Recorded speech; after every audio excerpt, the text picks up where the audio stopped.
The following is a presentation of the Matt Talk Podcast Network.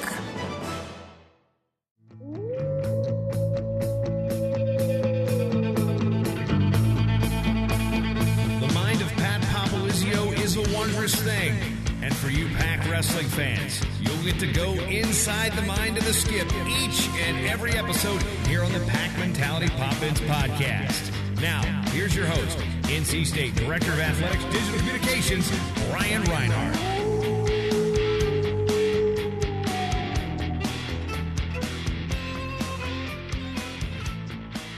Welcome to a brand new episode of the Pack Mentality Pop-Ins podcast. I'm your host, Brian Reinhardt, and with me, the head coach of the Wolfpack, Pat Popolizio.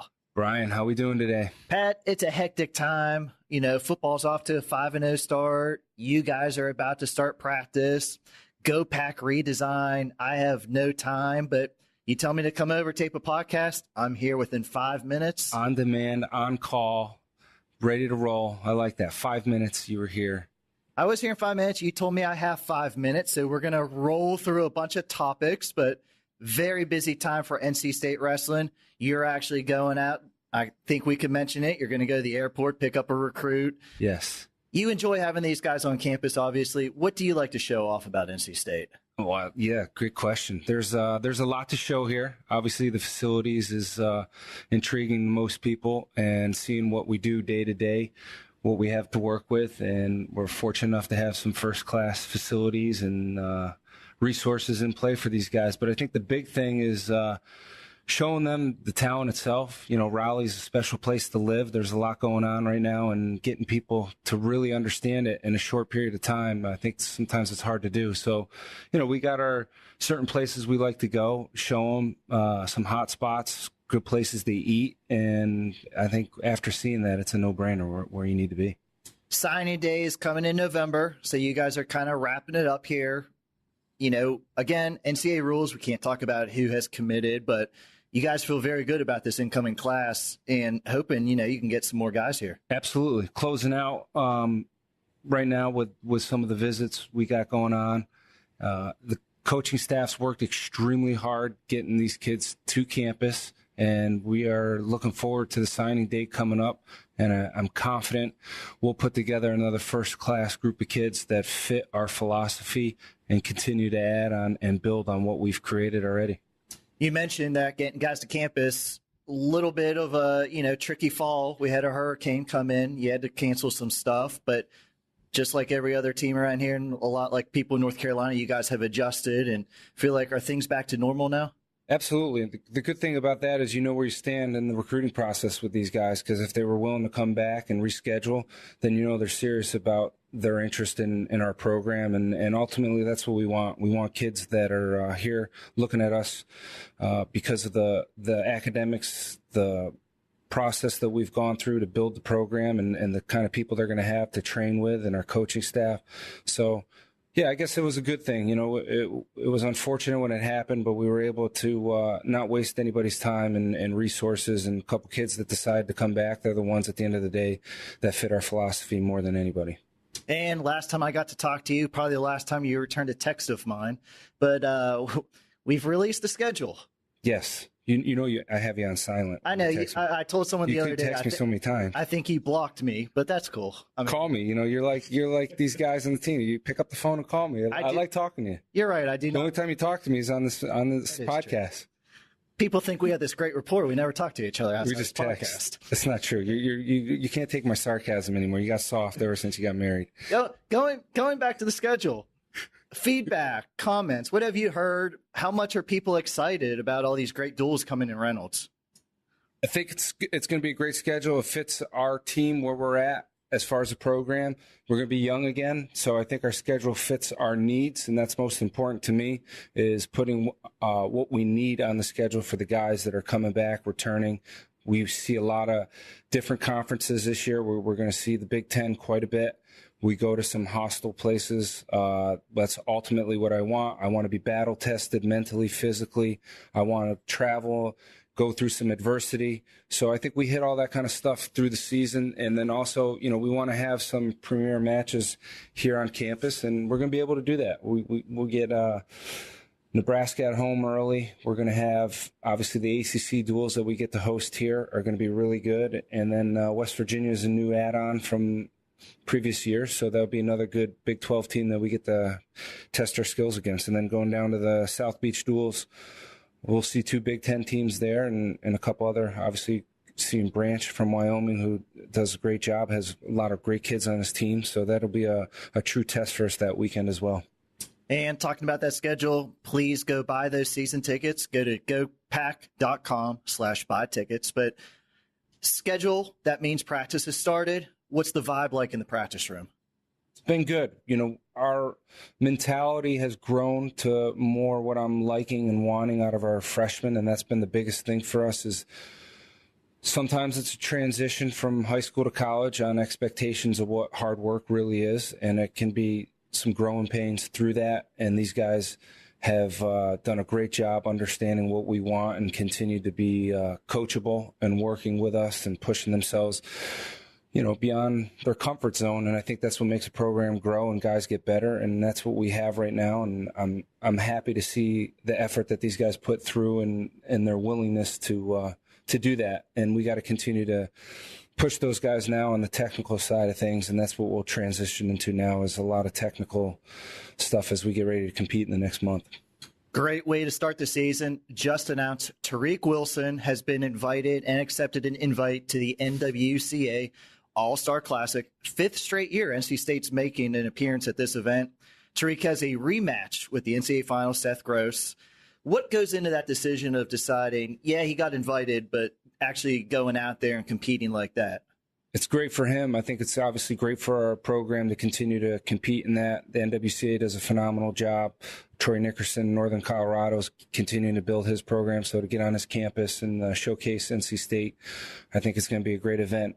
At the end of the day, it comes down to what's best for our guys on our roster. This was what was best for Tariq Wilson, and it's going to help him get better and prepare him more than ever come the NCAAs. And it's one of those, anytime you get a chance to wrestle a defending national champ, you got to be ready to go. It's going to sharpen him up in the room right now, keep him motivated, and we need that. We need him zoned in, focused, and he's been doing that. It'll be one of those, first time down to weight. I think they get a little bit of a weight allowance. They're not actually going to wrestle down at 33. I think it's 135.4 because Seth Gross got a dual meet the following weekend, so they're going to get that weight allowance in there. So technically it would actually be up at 141, but they're going to weigh in a little bit overweight. We also had the opportunity with Hayden, but we felt it was best in his schedule to focus on the World Championship. So that was something, unfortunately, we had to decline and get him focused and ready for UW23. You talk about U23s, Hayden and Sean Fowles now both going out there, both going to compete. It's during the season, so they're training freestyle, college is folk style. How's that going to fit into your schedule with those two? We're balancing the two right now. Those guys are both senior level guys, so they know what it takes. They got a great background already for college wrestling.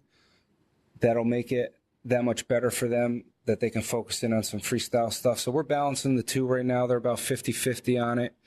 And then we'll zone right in, go right straight folk style right after the World Championships. And obviously more freestyle. The World Championships are coming up. Nick Wisdowski will be at 125, but Nick, obviously, he left this week. Obi Blanc left this week. They're going to Germany to train. But also Michael Macchiavello and Jacob Kasper from the Wolfpack RTC. All 4 guys going to Germany to get Nick ready for the World Championships. How's that for your program to have 4 guys going and competing and training like that? It's big. That's a great crew right there heading overseas. I think Nick was joking with Mock, telling him you need to get his Southwest frequent flyer miles, and Mock was like, what do you mean? I didn't think we were flying Southwest to Germany. So that was the running joke with those guys. But it's been good.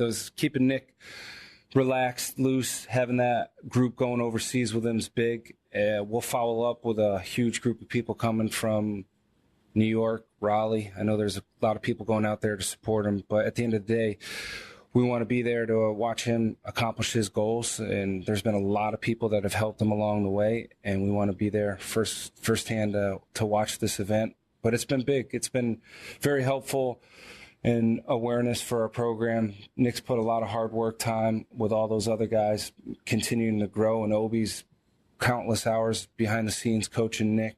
He spent a lot of time on the road away from his family, so we're very appreciative to that, and it's been a sacrifice for everybody, and nothing great comes without putting some type of sacrifice to it, and all those guys are getting better for it, and our program's getting better, so we're very appreciative and thankful for what those guys are doing for NC State Wrestling right now in our Wolfpack Wrestling Club.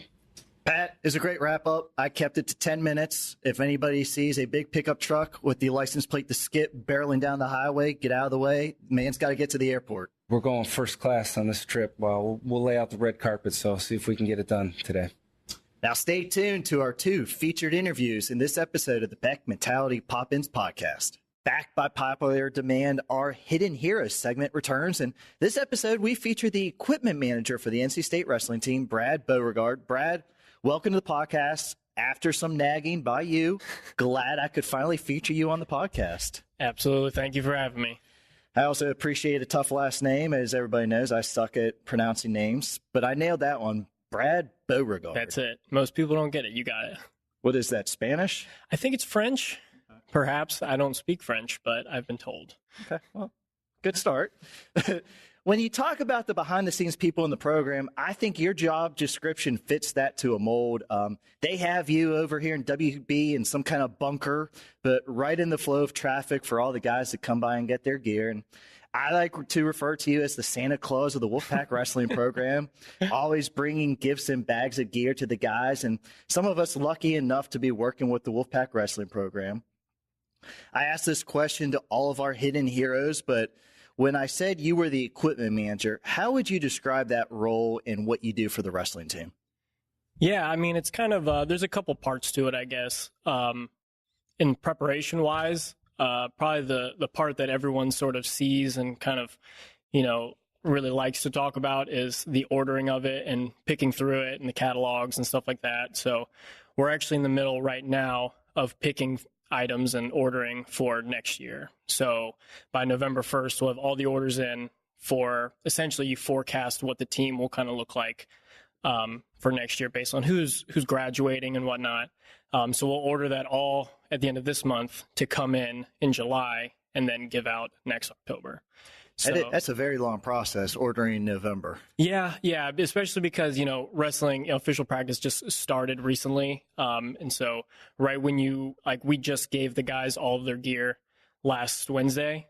And so, the Monday of that week, we were looking at samples. And then next Monday, I'll sit down with Pat and Melissa and really hammer out what we're ordering. So you got to there's a lot of multitasking involved. You got to think about what's going on at the moment, but also we can't lose track of next year because, we take feedback quickly just so that we know what we can order. And so that's kind of the glamorous part of it, especially the issuing of it and getting all the gifts you said, the guys love getting that stuff from me.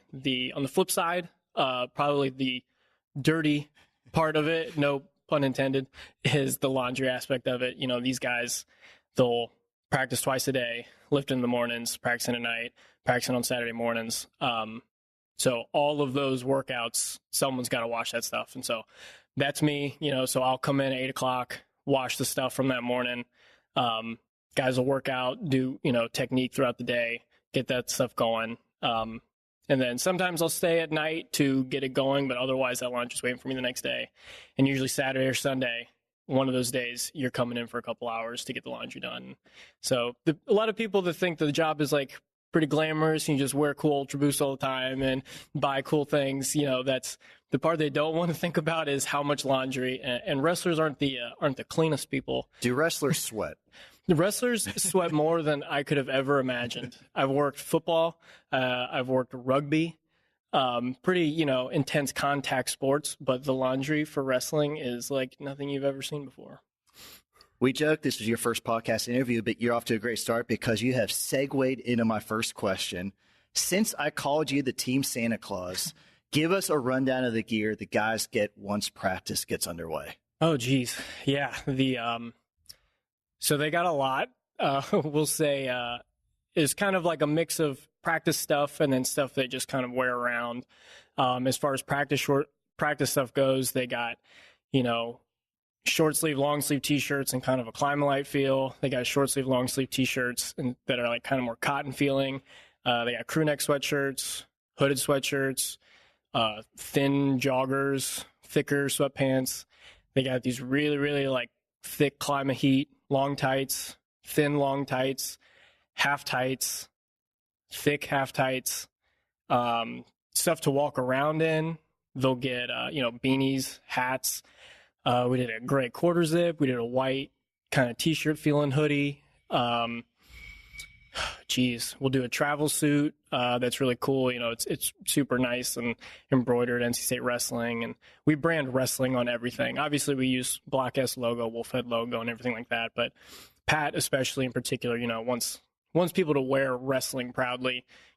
People see him. They know it's one thing. Of course, we're proud to be NC State Wolfpack, but then also he wants them to know, these guys are part of the wrestling team. Show that at all times. So everything that we give out basically says NC State and also says wrestling. They got, each of the returners had 2 pairs of wrestling shoes they picked out. We did travel shoes, which are custom red and black alpha bounces. The guys got slides just to kick around in. They each start off with a pack of socks, white socks, black socks. We'll do fancy socks later for matches. Who provided Boykin socks? Boykin actually went rogue. First of all, I can't imagine that, but I distinctly remember actually watching it at home when they were at NCAA's streaming it. And, I got a pretty big TV at home. And so I was looking, and real clear in my shot was Boykin, and with like socks with like bananas on them or something. And just shaking my head. Now, granted, it's not a rule violation or anything. Socks don't really matter. But you said it was good luck. Yeah. I mean, if that's what he wants to do, as long as there's no Nike swoosh on it, we're fine with that. And of course, all that gear is given out and provided by Adidas. How do you work with Adidas to get the team gear? Yeah. So, our rep, Jordan Green, is probably one of the best reps I've worked with. Shout out to Chops, former men's basketball manager. We go back a long way. Yeah, a lot of, despite, wherever I've worked, Jordan is, he's real hands-on. It helps that he lives in Raleigh. So, anytime we need him, whether it's a phone call or a text, he'll just show up if it seems important enough, and he wants to deal directly with it. He'll show up right away. A lot of this stuff is a lot of website based, which is nice. They didn't always used to be that way. But now a lot of the things we can just log right on to our personal sort of Adidas site with the team gear, and order it at once, show up in a couple days. The year before, it takes a lot of, preparation. Jordan coming, showing us samples, budgeting out what we need, saving enough money to order throughout the year. And then we'll place it online or place custom stuff through an order form with him. Which that can get kind of hairy. You're submitting requests for custom artwork. You're waiting for that to get back, getting graphic codes, filling out the right forms. It can be an intense process. And so that's a lot of the team gear, the sweats, the shirts, things like that. And on the other side, we work a lot with Adidas Wrestling, Outer Circle, which I believe is based in Pennsylvania. And our rep with that is Daryl McDonough, and also Tom Scully, the president of Adidas Wrestling. And he will work with them directly for singlets and custom sweats and stuff through them, custom headgear, all the shoes. And they're really great. That's an email or a phone call, and that stuff's here in 2 days. That's what you kind of mentioned. A lot of people like our singlets. Good look. I know you take a lot of pride. Pat takes a lot of pride in the singlets too. How are the singlets designed? How do those come together? So a lot of those come, just straight off the top of Pat's head. He'll come up with something. He'll come to me, and we'll kind of describe what we want to Daryl. And then Daryl's got a team of artists, that he'll get to kind of put what we want, into fruition. And a lot of times they hit the nail on the head. Sometimes, like this year, we wanted to come up with a new look, because obviously we changed to the Wolfpack font. And so that was an email to Daryl saying, hey, we want to sort of design just a new look, we're not going to ruin that look yet. Exactly. We're going to wait for pictures. And, we had some ideas, but then a lot of that is just, hey, Daryl, tell your guys to just come up with something cool, like something that we haven't seen, something that no teams don't really do. come up with that, send it to us, and then we'll talk through it. And they did those. So we got one particular design that's unique that's coming on the way. And then we're trying to, cement a new design, I guess. Our big thing in the past was the big wolf head on the side of the singlet. And so now we're trying to come up with a new standard. So we got potentially, we should have 3 more singlets coming this year, depending on what we're ready to go with. Great way to sell some season tickets. If you have not bought them yet, go to gopack.com, see these singlets in Reynolds. But I know a lot of our guys think they also have some style. I notice guys are wearing all kinds of different colored shoes. How does shoe selection work? So this year was, I like to give the guys a lot of freedom this past year. The freshmen, obviously, I won't really get to know them until they get here. So we kind of start them off in just a standard Matt Wizard or a black combat speed or something like that. But the guys, they all came in for about a week's time. They just popped in the equipment room. I had all the samples laid up of every model that Adidas makes, and I let them pick 2. So no matter who you were on the team, you're returning All-American, never wrestled a match last year or whatever, you come in, you pick 2 pairs of shoes, and as long as, you do right by me and everyone, you're working hard on the team, I have no problem getting people exactly what they want. Did 2 pairs of shoes last a guy the whole season? It depends. For the most part, I would say, yeah. Our guys, I don't know if it's all wrestlers. I've only ever worked with this team, but our guys in particular don't get too greedy. And they really feel like they need to stretch their gear a lot. They're pretty appreciative of everything I give them. So occasionally I'll walk into practice and see guys with just busted shoes. And I'm like, hey, you can come ask for another pair, And that's usually when we'll move into the 3rd pair or something like that. 2 pairs last pretty long, but we don't hesitate to go 3 pairs, 4 pairs, depending on the guy. Now, I always like it. I get to go to the NCAA, so I see this from my side. But NCAA time comes, travel party, guys, coaches, staff. We get some additional gear, it's in the budget and all that. We always go to cold places. I tell Pat we should go somewhere else, but we're always up in cold. So you guys always hook it up with a nice jacket or something. How does NCAA tournament stuff come about? So a lot of stuff with that, that's keeping our eyes on Adidas.com, seeing, on Twitter to see what new lines are coming out with Adidas. And we kind of push it right up as far as we can so that whatever's the newest, latest, and greatest Adidas items, we'll buy it up for the whole team, whoever's going. So 10 guys the past couple of years plus a handful of staff. Last year they came out with the new ZNE travel suit. So we bought that up for the team, embroidered it special with, Wolfhead Wrestling, through the NCAA patch on it from that tournament. We have a great, relationship with Emblem Source that they created the patches for us and got them to us fast. It's a couple weeks turnaround between ACCs, and then we try to be ready, guessing who's going to qualify and go. So we'll do like a jacket or something like that. They came out with the new NMD STLTs last year. So first colorway that dropped, black and gray pair. It was ready. We bought it for the whole team. So it's kind of like a cool thing for us. We show up to the NCAA tournament with something that we know no one else has because it just came out, and no one's buying that for the whole team except for us. Going to really put you on the spot here because I didn't ask you this before, but if I allowed fans to submit questions, which I do not, I'm sure the first thing they would ask you is where can they purchase NC State wrestling specific gear? So we are very, very hard working at trying to make that more of a regular reality. We did an online store last year before NCAAs, and it worked really well. We offered 3 different kinds of 3 different colored T-shirts, I think, a hoodie, I think a women's T-shirt as well. And that, like I said, that I think everything sold pretty well. Tons of fans were happy. I still see people come visit WB. They'll take them back to the equipment room, and I see them wearing stuff from that sale. And so we want to try and do that more often. Now, there's a lot of logistics that go into it. I know the dream was to get it done, sometime in the fall before Christmas. We don't know if we're going to be able to do that this year. But from working with that company, Business Impact Group, last year and setting up that online store and how easy it was with them, we're definitely going to do that again, hopefully, for NCAAs. And then in the coming years, do that hopefully 2-3 times a year, just so, people want our stuff. We would love for them to have them. For me, I get a lot of requests of people that want it. I can't, the relationship with me and Adidas is me and the team. I get Adidas stuff for the team strictly. So I get a lot of requests of people that want to buy it from me. It's not really how we operate.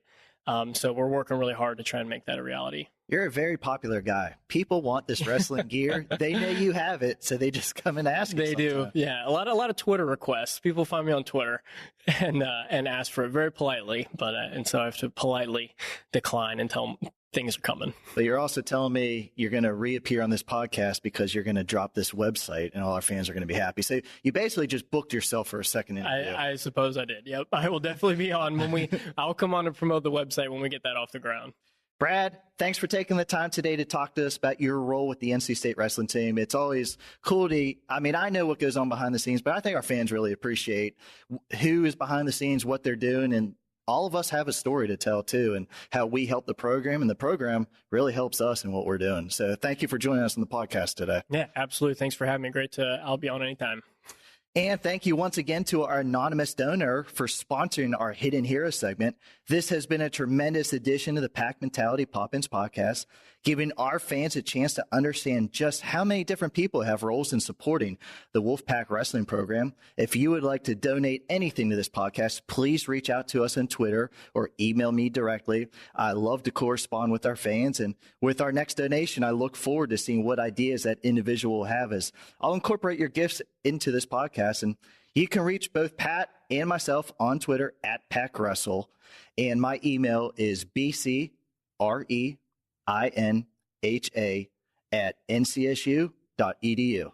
Our next guest on the Pack Mentality Pop-Ins podcast is somebody outside of the Wolfpack Wrestling program, but somebody that's very familiar with what NC State has been doing over the last few years, and somebody that has a very watchful eye on all of college wrestling.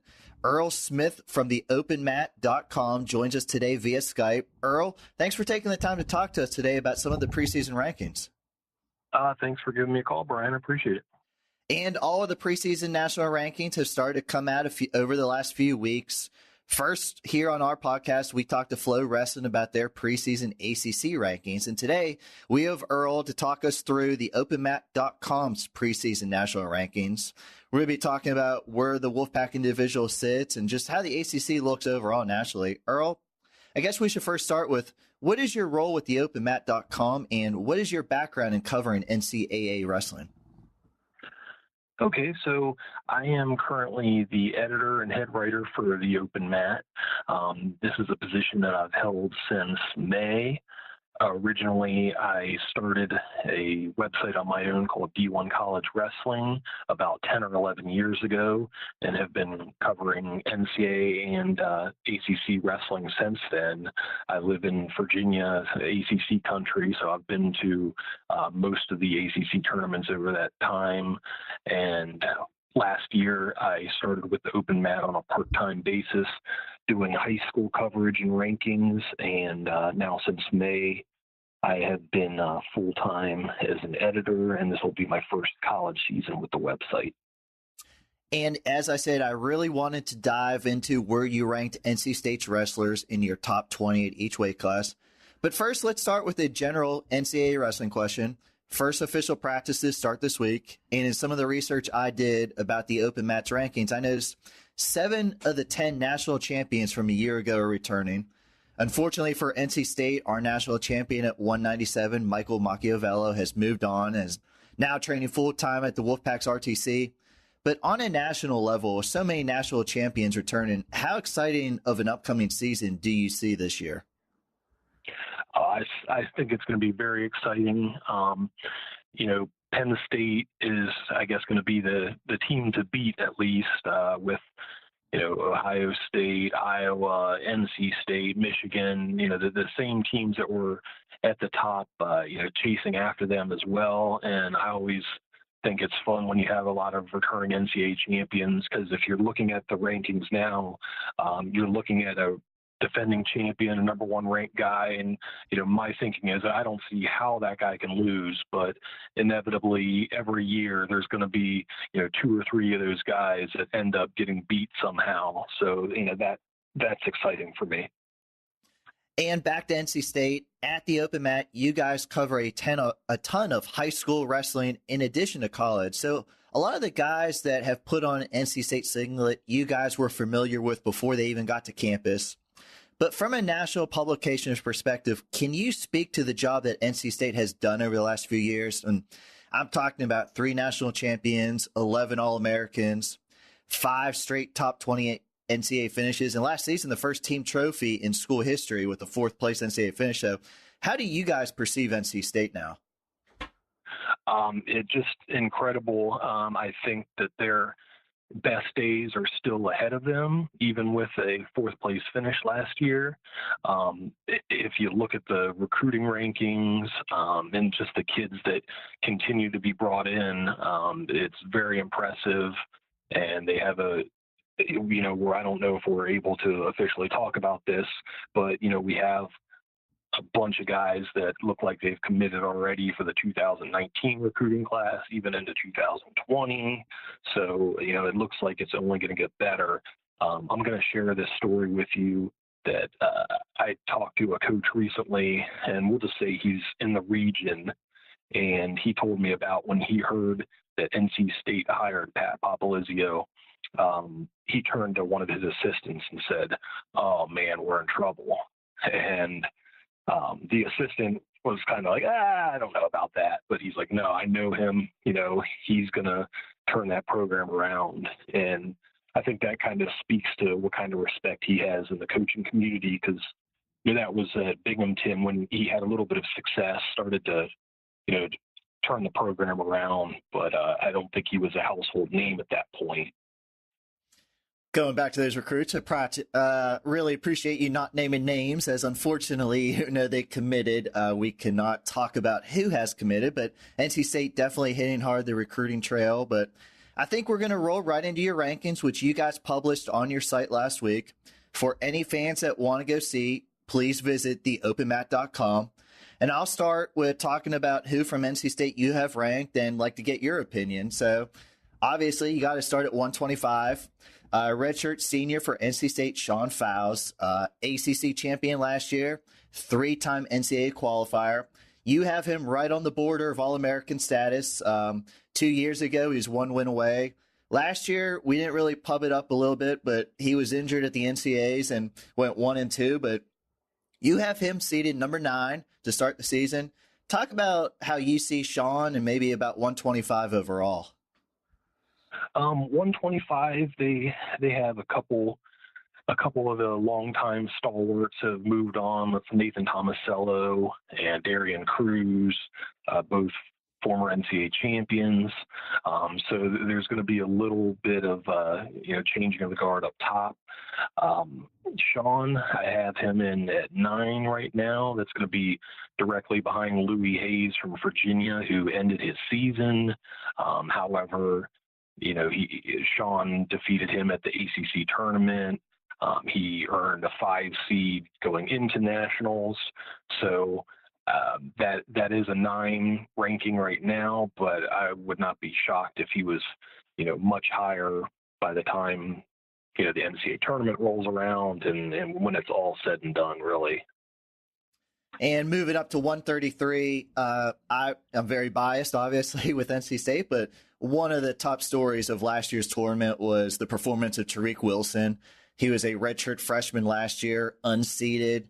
He had 3 top 5 upsets of seeds in the tournament, finished 3rd at the NCAA. So you slotted him right at number 3 to start the year at 133. Both finalists from that weight class have returned. ACC, it's really different at 133 in the ACC this year. 6 qualifiers last year, but Tariq's the only one that's returning. We're going to see a lot of new faces at 133, but talk about just Tariq at 133 and obviously starting off number 3 in the year. Yeah, it's funny. Last week I did an article breaking down the wrestlers that were unseeded All-Americans at Nationals last year. So I really looked into his record, and he took a lot of losses to those guys you mentioned, those veterans in the ACC like Dom Four Eyes from Pittsburgh and Gustafson from Virginia Tech. Mueller, who's not going to be wrestling this year for Virginia.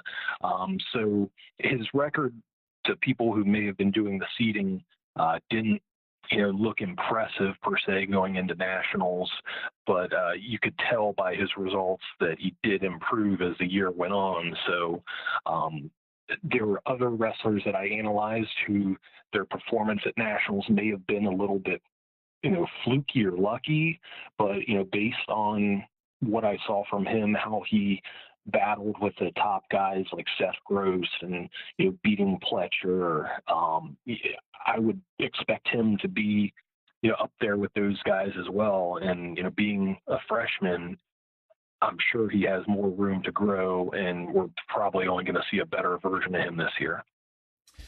Up at 141, in the ACC at least, this weight class has really cleaned out from last year too. I like to joke, Kevin Jack is no longer an 8-year starter at NC State in that weight class. So for the first time in a very long time, NC State's going to have to find a replacement at 141. And in your rankings in the ACC, you only have one ACC wrestler ranked, and that's UVA's guy at number 20. So a lot of movement at 141 in the ACC. Say, for example, I think one of the leading candidates for NC State right now at that weight class could be Jamal Morris. He's a 2-time NCAA qualifier. Now, he was down at 133 when he did that. He was up at 49 last year, making the move down to 141, but wide open 141 in the ACC, and some of the top guys graduated last year. Yeah, that's correct. And he's a guy I studied really hard when doing the rankings, and I kind of look at these, and he was a guy I assumed I would have in the top 20. Once I actually put them together, it didn't work out that way, but I would say he was very close, and it certainly wouldn't be surprising if he, works his way in early. And, based on the track record of the program now, who knows what's the limit for him at 141, especially, as you said, with the weight class kind of clearing out in the ACC. And up at 149, NC State will have a new starter this year. Transfer, Justin Oliver came to NC State from Central Michigan. He was a 2016 All-American at 149. In the last 2 years, he was one win away from All-American honor. So I think before we talk about the overall look of 149, NC State fans aren't familiar with Justin Oliver. Tell us a little bit about him. So he wrestled for Central Michigan for his first 3 years. He's from Davison High School, which has produced NCAA champions Brent Metcalf, John Reeder, Paul Donahoe. Very good program in Michigan. He's been around, had success at the Midlands. And I would say 149 out of all the weight classes nationally, that is really kind of up for grabs. I have, my top 3 is Matt Kolodzik, Micah Jordan, Anthony Ashnault. With all due respect to those guys, at this point in time, none of those guys are the clear-cut favorite like we have at some of the other weight classes. So if you're going to get a weight class where, Justin Oliver is contending for a national title, this is a weight class where you could see something like that. And just speaking in the ACC in this weight class, you have 4 guys ranked in the top 20. So this is one of the top weights in the ACC. Mitch Finesilver from Duke, he's moving down from 157, but he was top 10 all last year. Austin O'Connor from UNC, he redshirted last year, but very highly regarded freshman. And you have Blease from Virginia Tech, who is a transfer in, but is really good. So this is a very good weight class in the ACC. Yeah, you're going to see some good competition in the conference. There may be a loss or two that Oliver takes. I still see him being the class of that weight, but he may take 1 or 2 from those guys. O'Connor is a very good freshman that he could rise up above a couple of the maybe Blease or Finesilver by the year end, actually. And going to move up to 157. NC State fans are very familiar with your highest ranked guy there. Hayden Hidley, NCAA finalist as a redshirt freshman, went undefeated, was the number 1 seed, and he lost to Penn State's Nolf, who everybody, he's one of the national contenders for top collegiate wrestler. But in the ACC, you have 3 guys in the top 12. So 157, another very loaded weight class here. But just talk about Hayden. He had, some people didn't expect him to. He was unranked in a lot of the preseason stuff last year, worked his way up, had a lot of solid wins, and definitely deserves that number 2 ranking. Yeah, definitely. And he was a guy, I don't want to, well, I was going to say I don't want to toot my own horn, but I guess I will since I'm talking.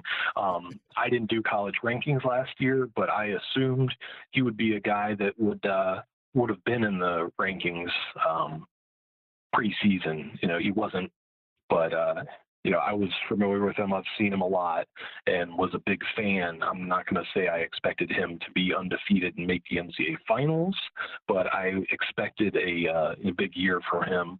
So, he's only going to get better. I'd really look forward to seeing a rematch between him and Nolf, and, just to see how much he's grown in that second year. And then, as you mentioned, in the ACC, you have Kennedy Monday from North Carolina. He has great bloodlines, being the son of Kennedy Monday, and he's just a gigantic 157-pounder. And then Pittsburgh's Taylor Romani, he was the ACC champion 2 years ago, and he's a real funky kid. He can pin you before you know it. He can get you in some weird stuff. So that'll be a fun weight class in the ACC.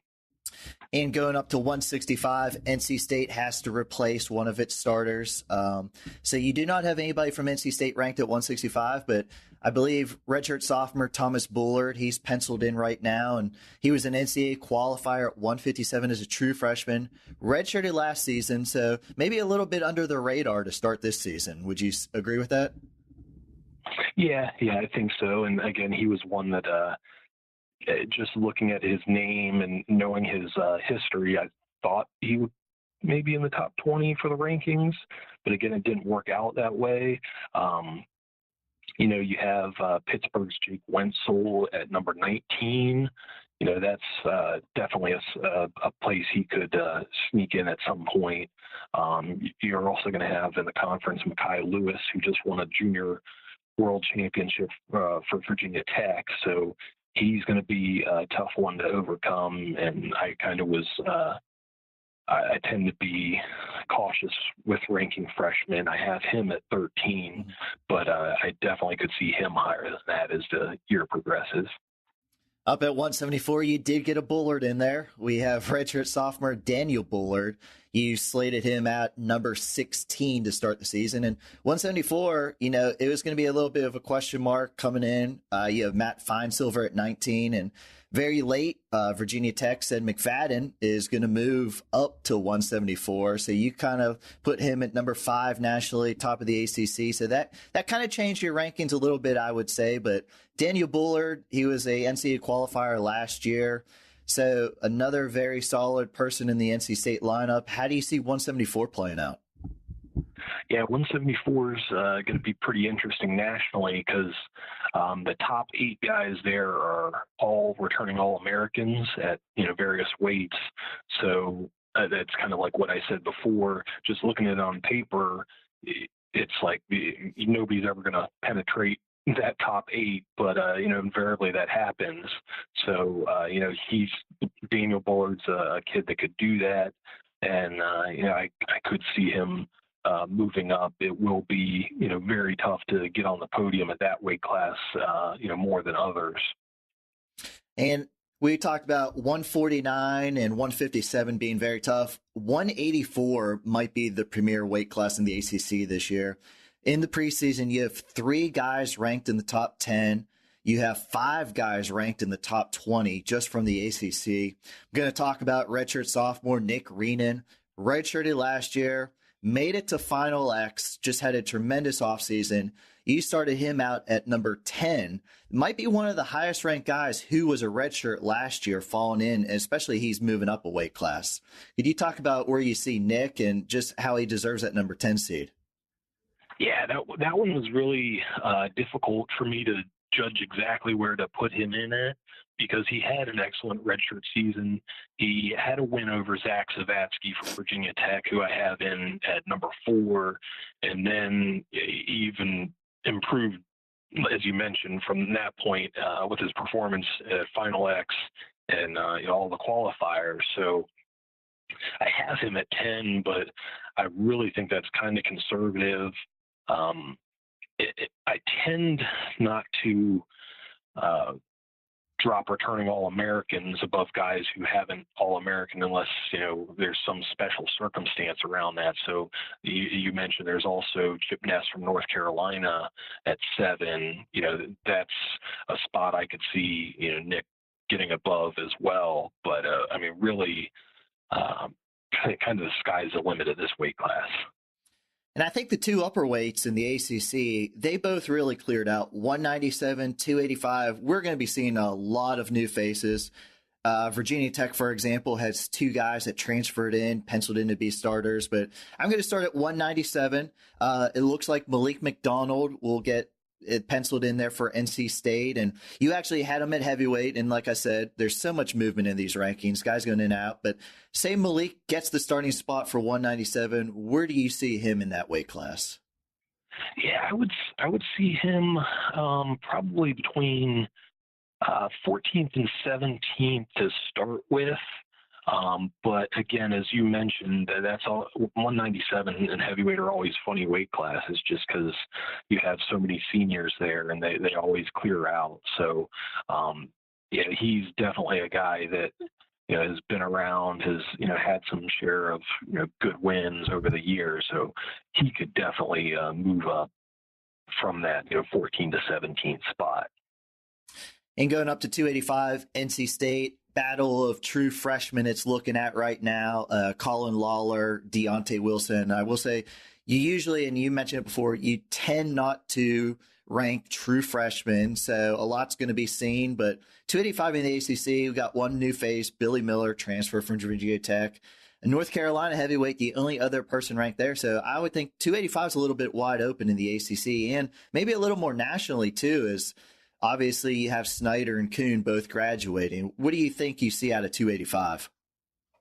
Yeah, you mentioned it has cleared out a bit, and I think everybody nationally is looking to see what true freshman Gable Steveson has at Minnesota.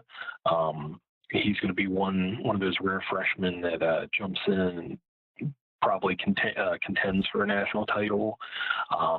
Otherwise, through the ACC, we have Billy Miller in there. From what I understand, he won't be available for the first semester for Virginia Tech. But Corey Daniel as well, he's been around, qualified a couple times for the NCAA tournament. So it is if a freshman heavyweight could qualify for the NCAA tournament, maybe this would be the year at that weight class. And NC State, you have a lot of we just went over everybody a lot in the starting lineup rank, but NC State does have 6 new starters this year.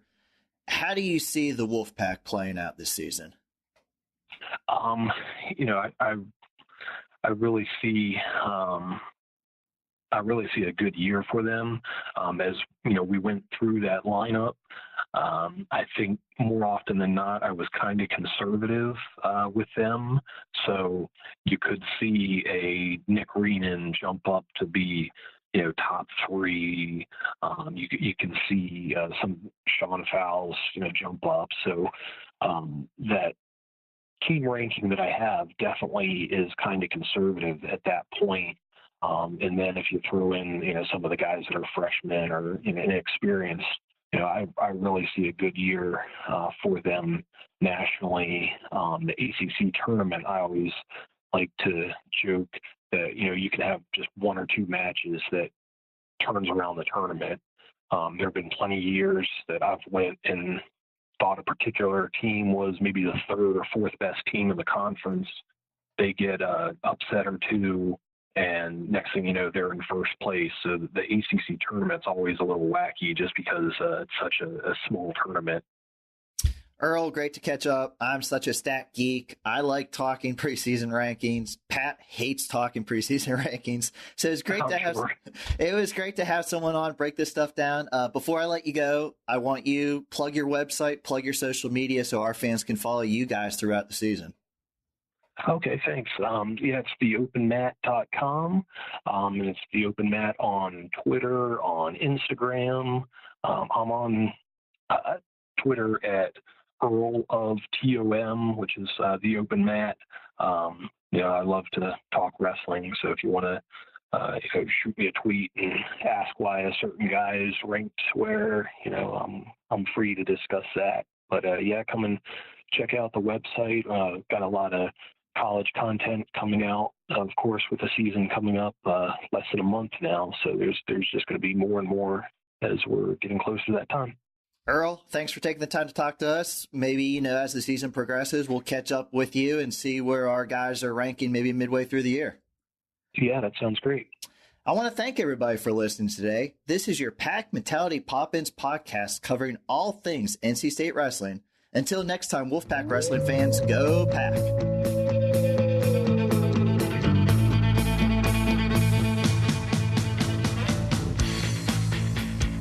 Mentality Pop-Ins podcast is produced by the Mat Talk Podcast Network. For more wrestling podcasts, go to MatTalkOnline.com.